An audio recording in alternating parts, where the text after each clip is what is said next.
Welcome. Sorry to interrupt your day. If you're not part of personal finance, I'm Jim Munchback, and today is 11 November, year of our Lord 2025, and this is personal finance at the University of Houston at the Bauer College of Business, and we are live on the YouTube, the Facebook, the Twitter X, the LinkedIn, my favorite platform of all. And I hope you will at least stick with me for a couple of minutes. If you're not part of the course, I want to just let you know this is today, 11 November, year of our Lord 2025. This is my last lecture of this semester, and very possibly the last lecture of my college career. I've been teaching this course, as you know, if you've been following along. I've been teaching this course for nearly 15 years, and it's been one of the highlights of my life, not just my professional life, but my personal life. This has been and today, thinking about the journey that I've gotten to take with you guys is it's leaving me a little bit touched, moved, and inspired. Because I'll tell you why. The number one reason I'm a little moved, not a little moved, I'm a lot moved, is because when I teach this course, we do evaluations at the end of each semester. And from not the very first, the first semester was a disaster because I had so much to learn. But by the second semester, I had gotten very clear about what my goal was in teaching you how to manage money. And by the second semester, I started to get comments on the evaluations that this was the best course in my college career, the most impactful. And now, if you heard that, you probably think what I thought. These students. If you're a student, you may think this too. They're just trying to make me feel good, which they did make me feel good. But because of the consistency of it and because of the conversations I've been able to have with students over the years about the principles and what we teach in this course of personal finance, with a very specific, very clear, very compelling goal, I think. Uh, I think and I know the goal is compelling. The goal is to become a millionaire by the time you're 50. And I walk you through the course, from how to set up your financial plan to how to invest. We cover a huge amount of content, material, instruction in this course. And I think we put it together in a pretty good package. And I say that because one thing that happened over the years, and give me just a minute, it's only 10:03 a.m. So I'm going to just talk for a minute or two about um, reflecting, because in this lesson, actually in this assignment for this week, I want you to do a little reflecting. I want you to tell me uh, not just what you learned this semester. If you do this assignment, this week's assignment is the blueprint. It's the final assignment next to the capstone. So the capstone's actually the final assignment, but this chapter 12, week 12, the blueprint assignment it's optional. You don't have to do this assignment. If you don't need the points, you don't have to do this assignment. So how do you know if you need the points? Let me remind you, you need 950 points to get an A in the course, and you have 200 points hanging out there for the capstone assignment, which means if you got decent points, if you got no deductions all semester for your assignments, then when you do your capstone, you can be pretty confident that you're not going to get any deductions on your capstone either. Uh, that may not be true. A couple of things we'll cover when I do a little more review on the capstone, but that won't be a lecture. It will be in the form of tutorials, which some of you have been sending me. Thank you very much. But at any rate, 200 points for your capstone, and then 200 points for your class collaboration. So bottom line is, uh, if you haven't had any deductions or any serious deductions throughout the semester, then you're going to get all of those points. That's 400 points. So go look at the score or the number of points you have in Canvas right now, and then you can add 400 points, and that will tell you whether or not you need to do this week's assignment. If you have 950 points after you add the 400, if you have 1,000 points after you add the 400, you're I would be, if I were you, I'd be confident to go, hey, I don't really need to do this assignment. I can move on and do something that will help you move the needle in another course that may be more difficult. And the only way, or the number one way, you got to the point where you have enough points so you don't need to do this assignment, is because you've been turning your assignments in early. So if you did that, this is the payoff. Okay, this is what I told you at the beginning of the semester, the payoff for doing early assignments. One of them was, when we get to this week's assignment, you don't have to do it. So, but I still hope, even if you don't need the points and you don't do the assignment, I hope you'll do some reflecting and think about what you learned this semester, not just what you learned, but how are you going to apply it? And if you'll share that with me, even if you don't do the assignment, if you just give me that information, I would appreciate it. Do it in a comment though. Not Don't upload that to Canvas if you're not actually doing the assignment, because this assignment I'm going to tell you about in a few minutes is very unique, and it's not the simplest, easiest assignment of the semester. So if you need the points, you need to do it, but you're going to have to spend a little time on it. And I'll tell you more about that in just a minute. But back to my kind of story about reflecting. This course, the comments, the evaluations that I've gotten over the years, and you can check them out yourself if you go to ratemyprofessors.com. You'll see me there, my name, and you'll see the comments that students have left over the years. I haven't looked at it in a while. I hope it's still positive, but I get these comments and on a regular basis, and it's really um, it it affirms to me that the work that I've done over the years in this course have met the mark of what I'd hoped to achieve, and that's really saying something. If you're a teacher, you know what I mean. You don't want to just be teaching, and sometimes you just feel like your mouth is moving and nothing's really happening. And that's kind of how I feel a lot of times talking to this camera. This camera came into play after COVID. We had to teach online. And that's part of my story, part of why today is special to me, reflecting on this journey over the last, gosh, almost 15 years that I've been teaching at the University of Houston at the Bauer College of Business, teaching personal finance. And I've learned so much. I've become a much better teacher, I think. And more than that, I think a better person. I've got the opportunity to try to put myself in your shoes. And that's what I try to do. I try to think like as if I'm in your shoes, and this other guy on the other side of that camera is trying to help me learn the things I need to learn so that I can, at least in the Department of Financial Planning and Money Management, I can at least have that in my life in a very solid place. And that's what I've done. That's been my goal, and that's been something I think I've done well because of my training and my experience as a certified financial planner and my own journey managing money. I've shared my story with you a lot. I've screwed it up big time. If it weren't for my wife, my wife Connie is the frugal one in the family, and she's the one that early on in our marriage helped me recognize some of the bad patterns in my life that would have and were destroying us financially. And that's the thing, more than anything, that I've tried to impart in this course over the last many years, is that you don't have to let money rule you. Either you take charge of it with a plan and some very simple steps that can really not just move the needle in your financial life, but remove a lot of stress and anxiety. To have clarity and confidence and a certain level of contentment in your life, in the money can create stress. So that's been my goal, to help you have clarity, confidence, and more contentment in your life, in the area of finances anyway.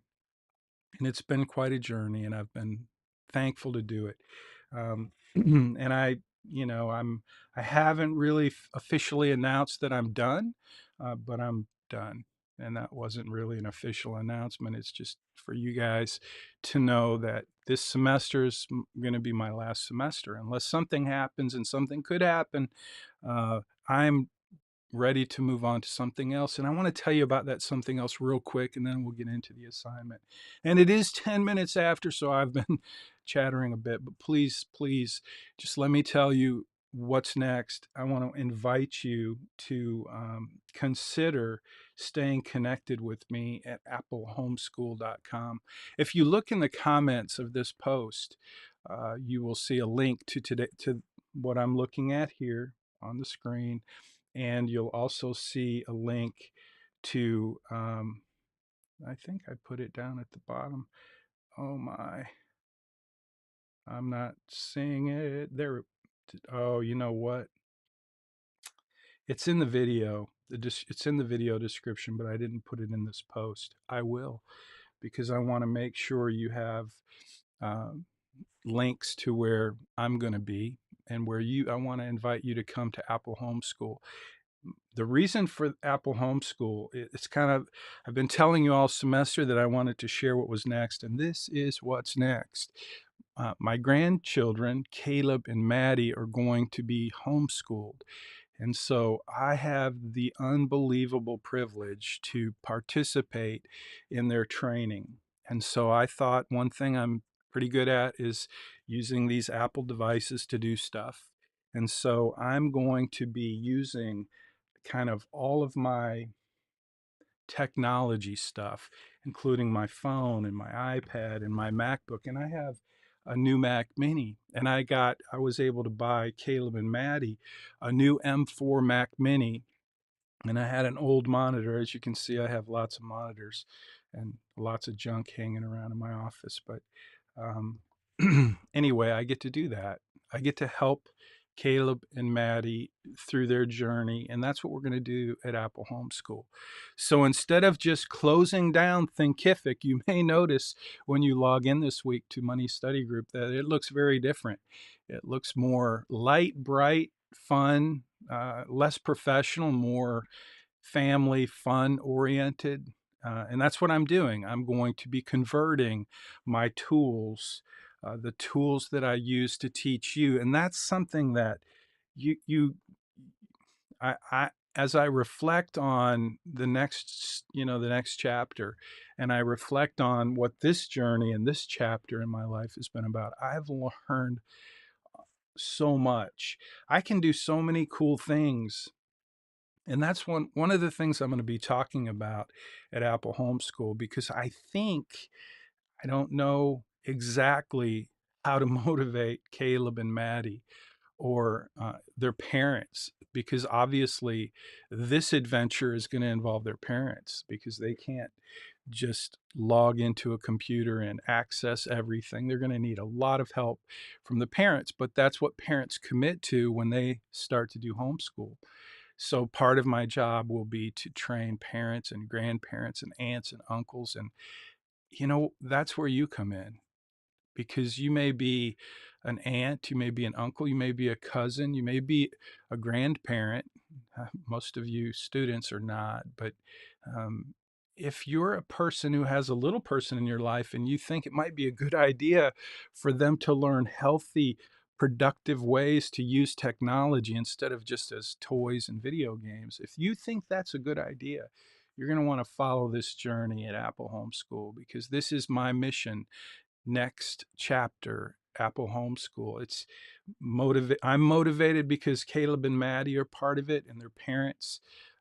But I just think it's going to be a really cool project where we're going to build a community of people that participate in homeschool, but not just homeschoolers, because I just don't think people are being taught how to use these devices in a healthy, productive, safe way.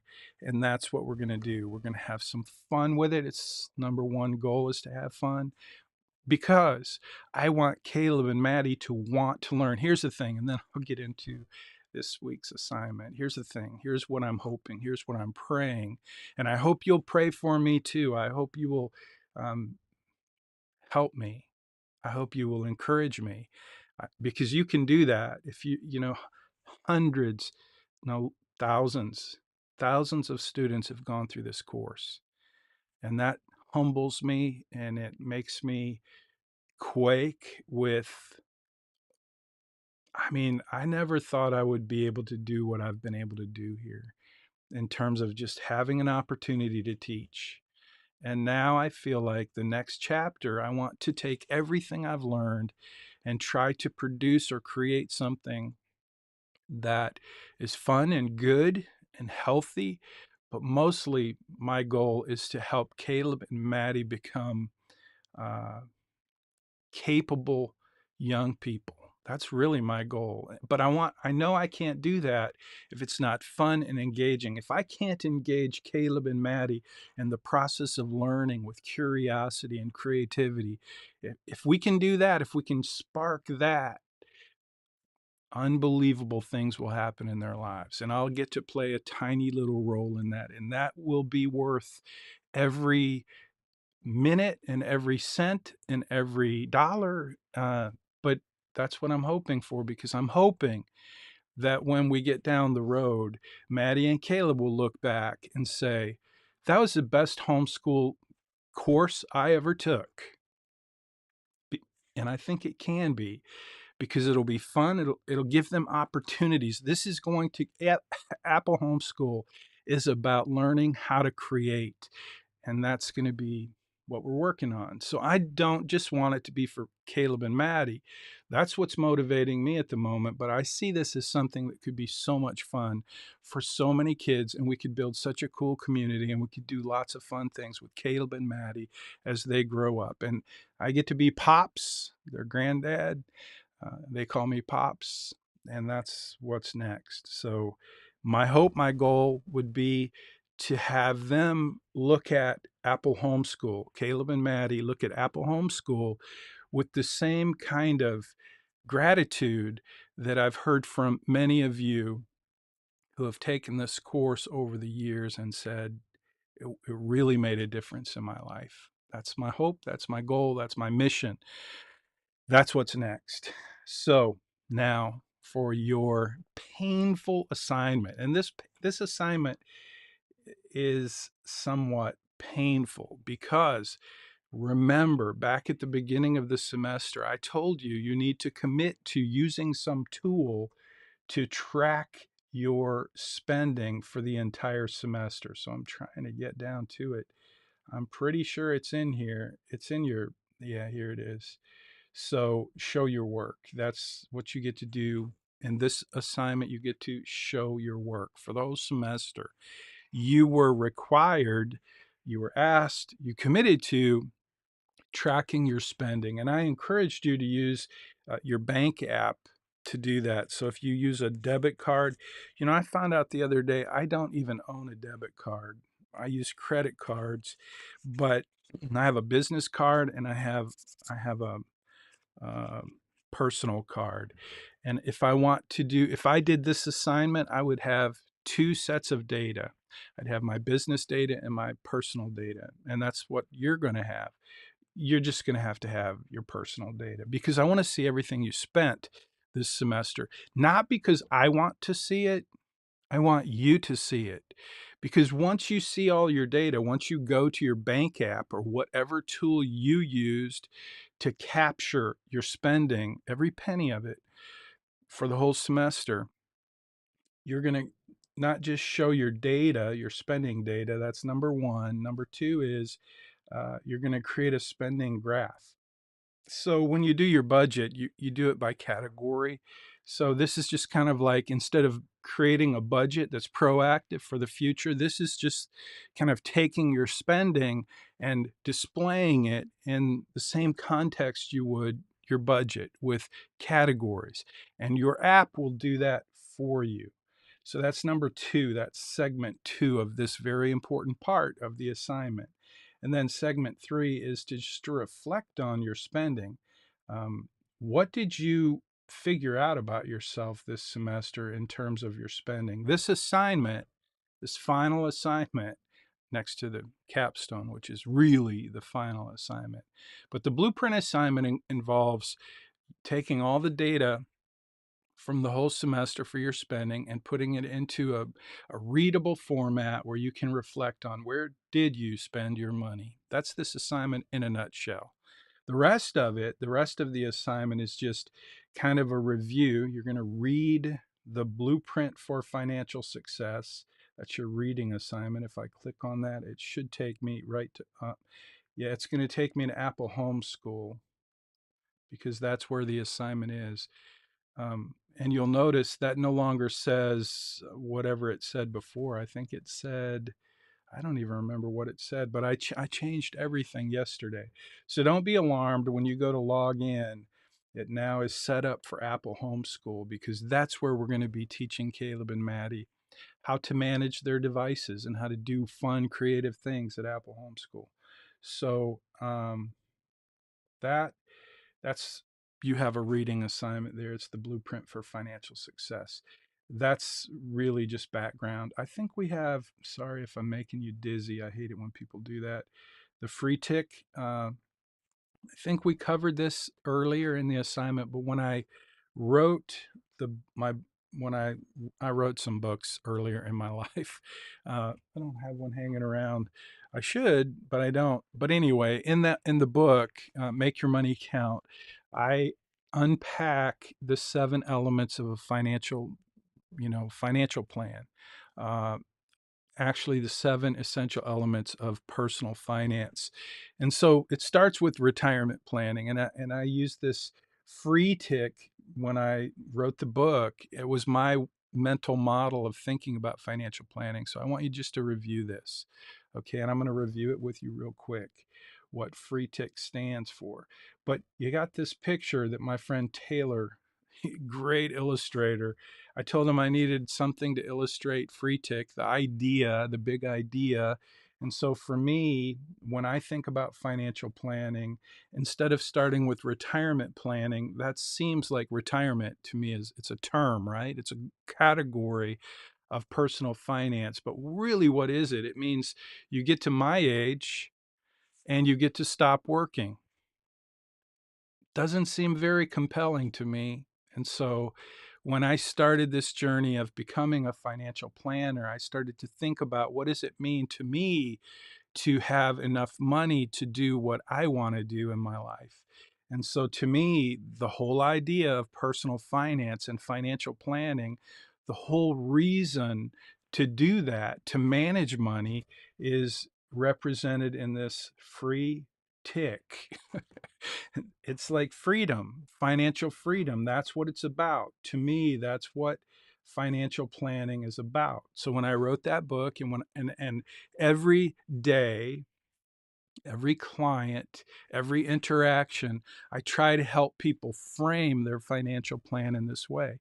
Now, some people really appreciate the idea of retirement. They want to get to a place where they can stop working and not worry about money, not worry about anything except doing what they, enjoying their life. And that's not that different, except that for me, it just seems like financial freedom is a more compelling idea than going on a cruise. Retirement, the traditional idea of retirement isn't all that appealing to me. So this is my kind of my mental model of financial planning, and I want you to be exposed to it. I want you to understand it. If nothing else, just memorizing these 7 letters, free tick, will help you kind of be able to think like gestalt, like the big picture, like be able to think about financial planning in a way that is holistic. So it starts with financial freedom, which you could replace that with retirement, which involves a lot of stuff, as you know,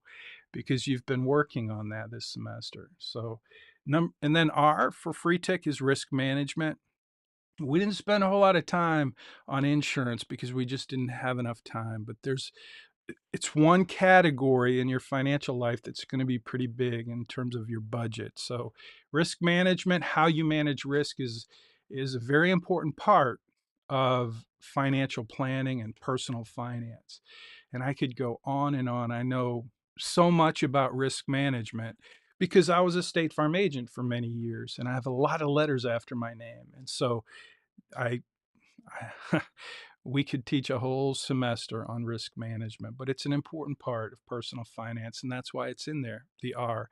And then the next one, free tick, the E is for estate planning. We really didn't hardly touch on estate planning at all this semester, but it is definitely a big part of personal finance. So just so you know that, we didn't really cover estate planning much at all. But the bottom line is before you die, well, let's say after you die, somebody gets all your stuff. And if you have a lot of stuff, some point in your life you're going to be like, I want to make sure that all my stuff, my money, my assets, my house, that it goes where I would want it to go if I was alive to make that decision.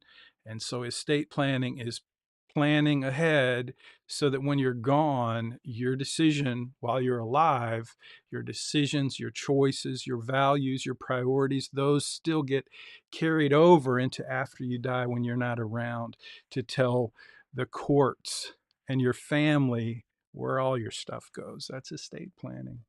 And then education planning is just really what it sounds like. Many of you are in college because someone made it a priority to provide for you to go to college. And I hope you're very grateful for that if you're in that situation.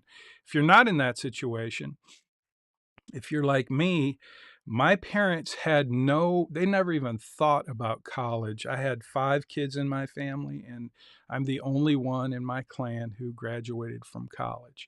And I paid for college myself. Fortunately, when I was about 16 years old, I left home to go to trade school to learn how to become a mechanic. And I made good money in college as a master mechanic. And I'm very grateful for that. My dad was a mechanic and he taught me that. And so, better than paying for my college, he gave me so much in terms of the ability to earn.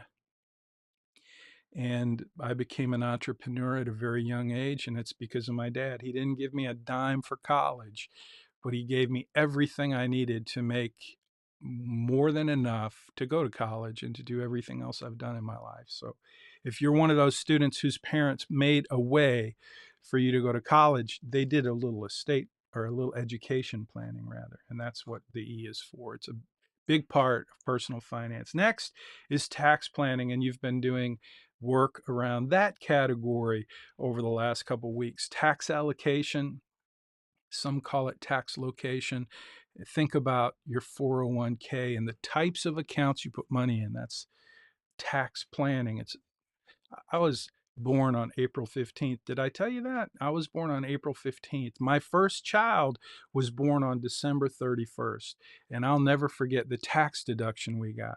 Our son was born really late at night on the 31st of December, and he was born before the new year, so we got to pretend that we had that expense for the whole year when in reality we never even changed one diaper in the year that he was born. But we got a tax credit, a child tax credit, which was pretty meaningful. So all that to say, I learned about tax planning pretty early. My second son, our second child, was born on October 15th.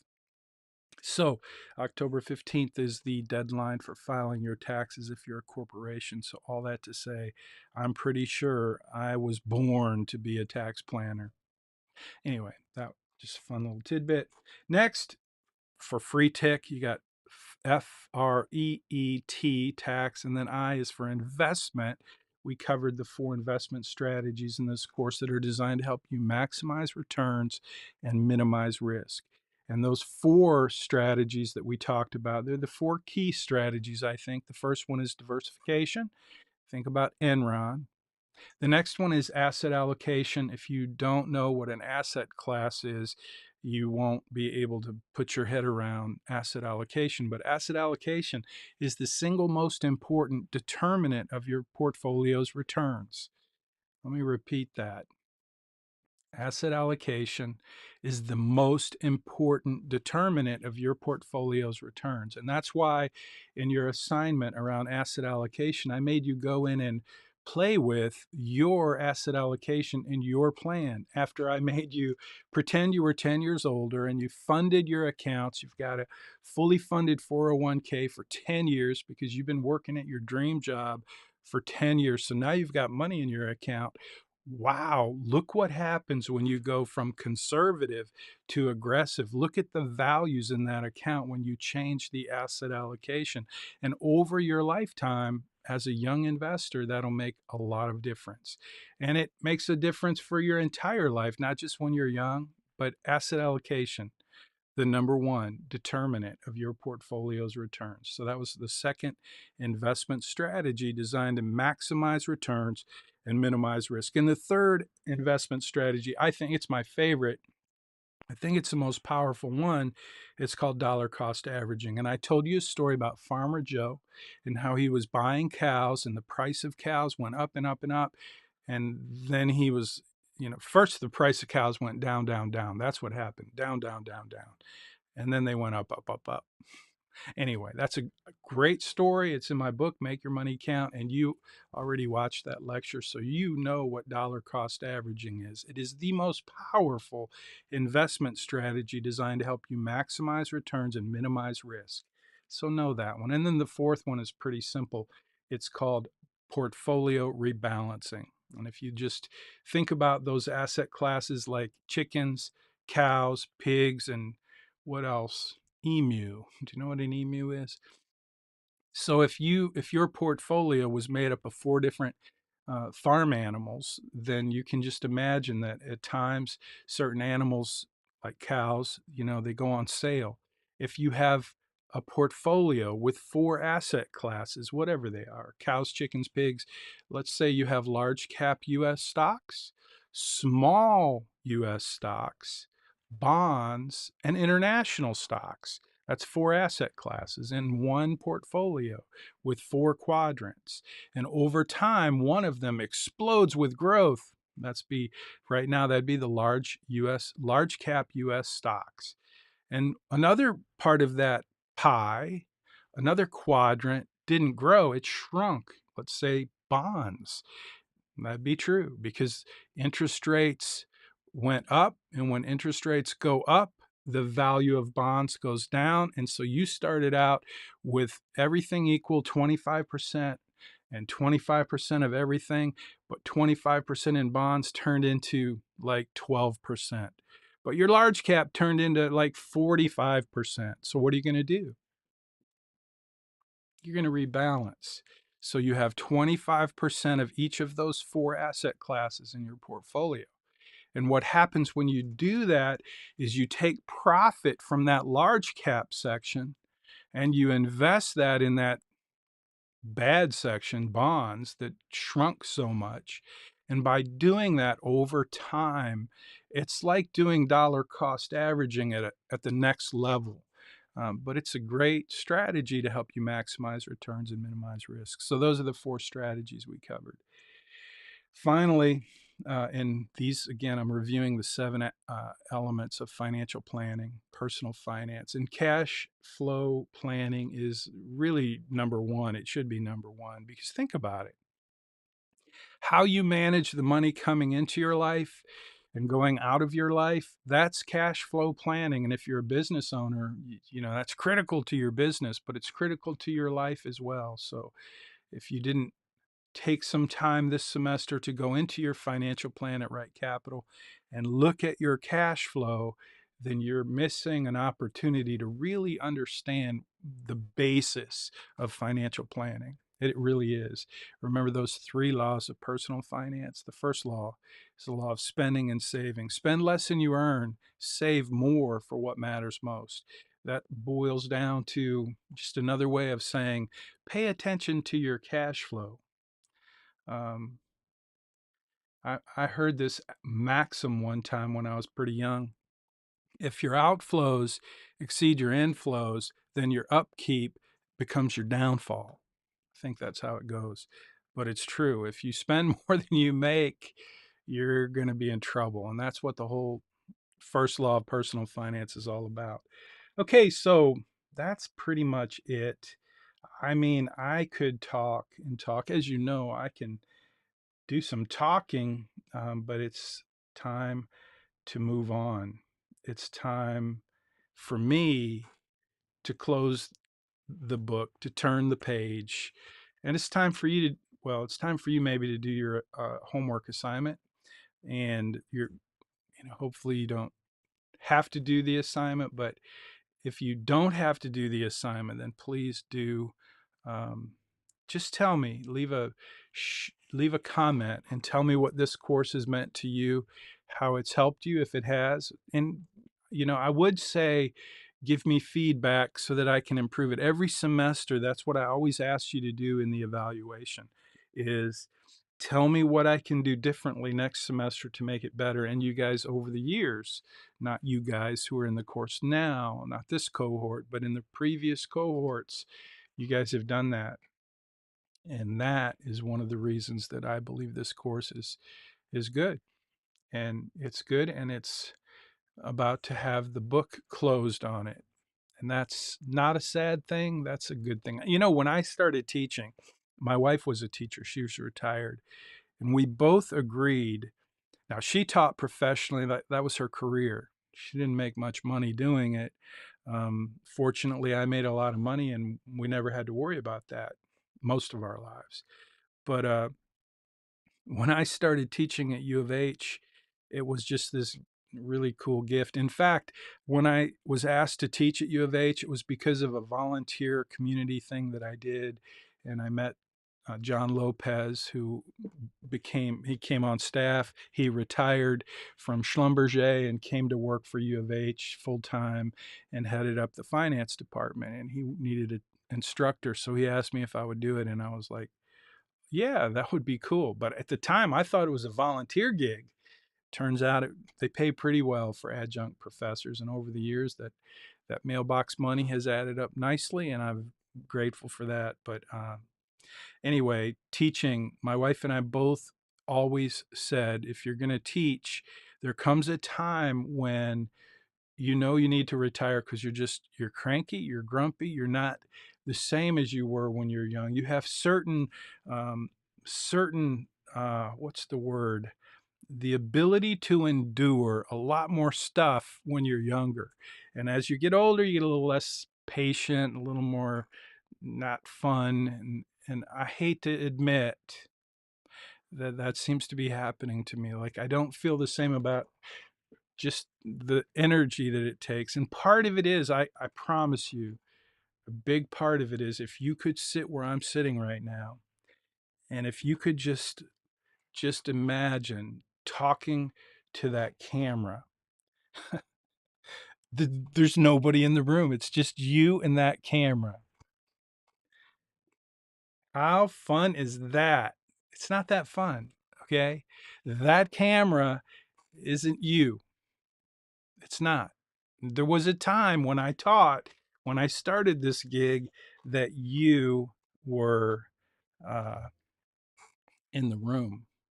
You were in the room with me, and we had conversations, and I looked you in the eye, and I got to tell you stories, and you got to respond to the stories, and you got to laugh, and I got to laugh because I can be pretty funny, and I always try to be funny when I'm in a group, and it's fun to be funny, and that's what I liked. And so I'm just saying that things changed over the years, and I'm not complaining because I'm grateful that I can do a lot of things, and I'm going to take these tools and these skills, and I'm going to go do the next thing, and I'm going to try to have fun with it, and I'm going to try to, especially with Caleb and Maddie, have fun with them, and hopefully lots of other young people and parents and grandparents who will participate in Apple Homeschool. And I'm excited about that. So I'm not complaining. I'm just saying teaching this course, it's not what it used to be. It's uh, it's not what it used to be, and that's not your fault. It's not. It's nobody's fault.